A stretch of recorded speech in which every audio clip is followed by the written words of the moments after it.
Momba izay ako ny fanatanterana ny fividianana ben'ny tanàna sy mpanolontsaina omaly izay hatrany dia mivondrona ny kandida amin'ireo folo izay nilatsaka ho vidiana ho ben'ny tanàna ao amin'ny tanànan'ny Ambomanga kely manohitra ny tsy fahatomombana ny fividianana ny tenenivon'izany kaomina izany.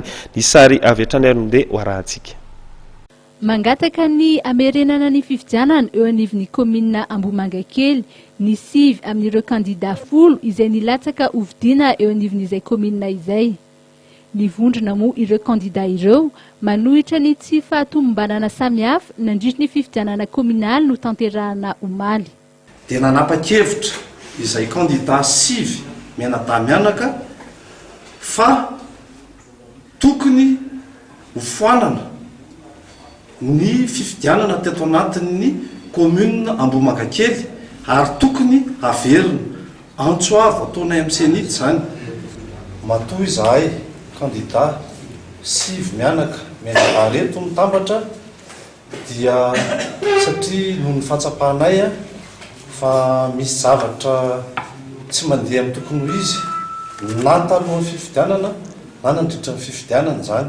Izay no antony natavavory anay ohatr'izao ary tianay mariana ihany koa fa izahay ireo dia efa nanao feon-dakolosy talohan'ny fifidianana izay niantsonay ny senita sy niantsonay ny fanjakana andray andraikitra amin'izay zavatra mety isy sy tranga araky ny renay mandritra ny fifidianana. Tonga tokoa ary ny fifidianana omaly indreo fa niseho ara ny zavatra nahina rehetra. Inona daholo moa zany zavatra nahina zany? Ao anatin'izay indrina zany misy ny bulletin unique izay misy sosiny misy numéro nefa ny bulletin izay ampiasaina tsy misy numéro. Tao anatin'izany koa ny lisitra anankiroa izay samihafa, ndray ety ivelany, ndray ao anatin'ny bureau-pifidianana.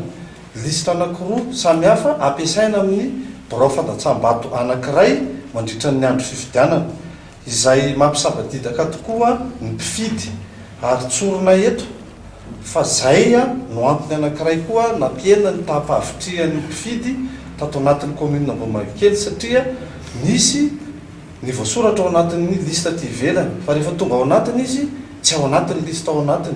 Tsy hoe tsy matanty resy akory izy ireo raha ny voalaza. Sanatria tsy fiheverana hoe tsy matanty resy zay aloha zany dia fa filazana kosa filazana kosa ireo zavatra tsy mety rehetra mba hanehoanay ny hevitray no hoe tsy ara-dalàna fifidianana io azy matonga amin'izay fitenenana zay le hoe fitakina le hoe tokony foanana le fifidianana teto. Ty zao ao amin'ny loatraniko misy loatraniko dia anaran'olona tsy mipetraka ao amiko maromaro tamin'ny reto no nety le filoha vakiparitra tao aminay zany zaraina. No antitra anterin'izy ireo fa tokony ajaina ny safidim-bahoaka. Nambaran'izy ireo fa tsy anaikatra amin'ny farany ny fivondronan'ny kandida, tsy hiaro ny tombontsoan'ny kandida akory fa hiaro ny safidim-bahoaka.